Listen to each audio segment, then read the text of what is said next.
হরে কৃষ্ণ, রাধে রাধে। সকল বন্ধুদেরকে জানাই আমার চ্যানেলে অনেক অনেক ভালোবাসা বন্ধুরা, আর অনেক অনেক তোমাদের চরণে প্রণাম। তো আজকের এই গোপাল সোনাদের সকাল থেকে রাত পর্যন্ত নিত্য সেবা তোমাদের সাথে শেয়ার করব বন্ধুরা। যারা যারা জানো না যে গোপাল সোনার নিত্য সেবা কিভাবে করতে হয়, কিংবা টাইমে কোন সময় ভোগ নির্দিষ্ট টাইমে দিতে হয়, সেই সব কথা নিয়ে আজকে তোমাদেরকে বলবো। আর এই দিনটি ছিল কিন্তু রামনবমী, আর রামনবমীর দিনকে আমাদের এখানে কিন্তু পুজো হয়, ও বাসন্তী মায়ের পুজো। যেরকম দুর্গা পুজো হয় সেরকমই বাসন্তী মায়ের পুজো। তো সেই পুজো দেখার জন্য কিন্তু আমি চলে গেছি, সেটাও তোমাদেরকে অবশ্যই দেখাবো। গোপাল সোনাদেরকে নিয়েই গেছিলাম। তো প্রথম বলি, সকালবেলায় ব্রহ্ম মুহূর্তে উঠে সমস্ত কাজ সেরে নিয়ে তারপরে কিন্তু ঠাকুর ঘরে চলে এসেছিলাম। আর আমি কিন্তু উঠি প্রায় 3:30 বাজে, তখন কিন্তু উঠি।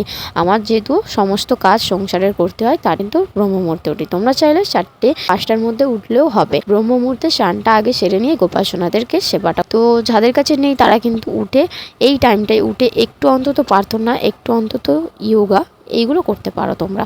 আর গোপাল সোনাদেরকে প্রথম আমি উঠিয়ে কিন্তু একটু জল খাওয়াই, যেরকম একটা ছোট বাচ্চার যত্ন আমরা করে থাকি সেরকমভাবেই গোপাল সোনাকে আমি যত্নটা করার চেষ্টা করি যতটা পারি। আর একটা কথা বন্ধুরা, যেটা হচ্ছে যে তোমরা তোমাদের নিজের মন অনুযায়ী গোপাল সোনাকে সেবা করো। কেউ বলে দেবে, কেউ শিখিয়ে দেবে, তার ভরসা কিন্তু করো না।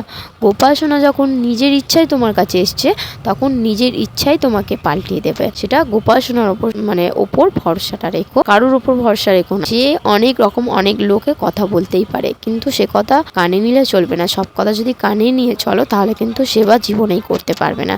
আর একটা কথা হচ্ছে বন্ধুরা, যে তোমরা অনেকেই আছো গোপাল সোনার সেবা করতে চাও, কিন্তু গোপাল সোনার সেবা করে উঠতে পারো না, কারণ যেহেতু তোমরা আমিষ গ্রহণ করো নিত্যদিন, তার জন্য তোমরা গোপাল সোনার সেবা করতে ভয় পাও। এই বিষয়ে আমি একটা কথা বলতে চাই, যেটা তাদের কাছে গোপাল সোনার বিগ্রহ আছে, তারা কিন্তু নিত্যদিন যেরকম সেবা করে আসছো সেরকমই সেবা করে যাবে, কারোর কথা কানে নেবে না। যাই বলুক না কেন, তোমার ভক্তি, তোমার শ্রদ্ধা তোমার কাছে, আমি যেটা মনে করি।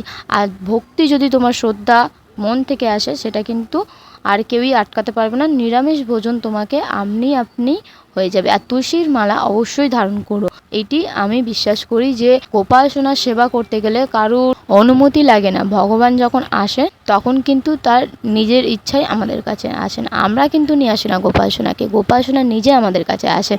আর তখন এটাই মন থেকে বিশ্বাস করো যে গোপাল সোনা যখন নিজে থেকেই এসছে, তখন গোপাল সোনাই নিজে থেকেই আমার ভক্তি, শ্রদ্ধা এবং ভালোবাসা জাগিয়ে তুলবেন। তো এটাই আমার বলার ছিল।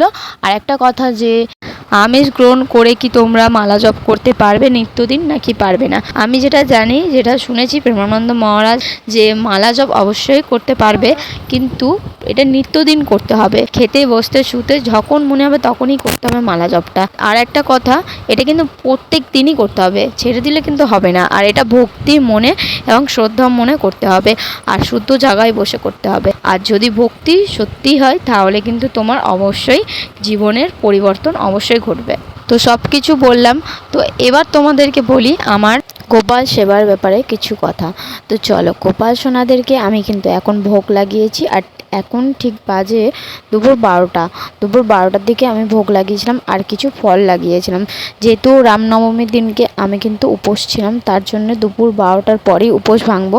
তো দুপুর 12টার পর যখন উপোস ভাঙবো, এই প্রসাদগুলোই আমি গ্রহণ করবো, তোমাদেরকে অবশ্যই দেখাবো। আর এর পরে কিন্তু আমি গোপাল সোনাদেরকে অন্নভোগ দেবো দুপুর 1টার দিকে। তো তোমাদেরও গোপাল সোনার সেবাতে কি কি খেতে গোপাল সোনাদেরকে দাও এবং গোপাল সোনাদের সাথে কত গল্প করো, আমার সাথে শেয়ার করতে পারো বন্ধুরা। কমেন্ট বক্সে অবশ্যই বলো যে তোমরা কেমন গোপাল সোনা সেবা করো। আর এরপর কিন্তু আমি গোপাল সোনাদের যে প্রসাদটি ছিল সেটি কিন্তু গ্রহণ করতে বসেছিলাম।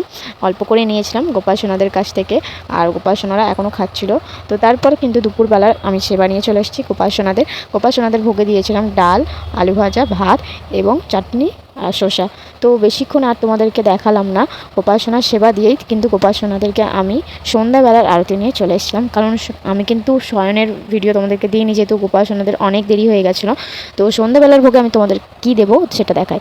সন্ধ্যাবেলায় করেছিলাম সাবুর পায়েস এবং আর সাবুর পায়েসটা কার কার প্রিয় সেটা আমার কমেন্ট বক্সে অবশ্যই জানিও বন্ধুরা। আমার তো প্রথমবার থেকেই খুব প্রিয় হয়ে গেছে সাবুর পায়েসটা।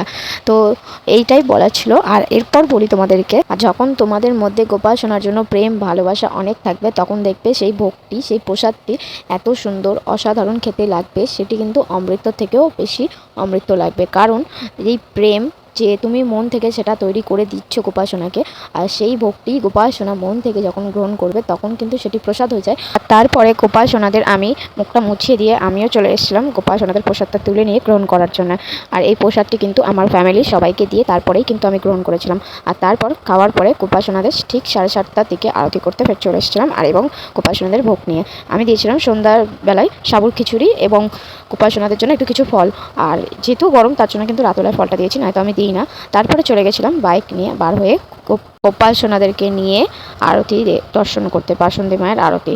তো তোমরা চাইলে তোমরাও দেখবে, চলো আমার সাথে। তো প্রথমে বেরিয়ে গেছিলাম, আমাদের বাড়ির কাছেই হচ্ছিল বাসন্তী মায়ের পুজোটা, কত সুন্দর।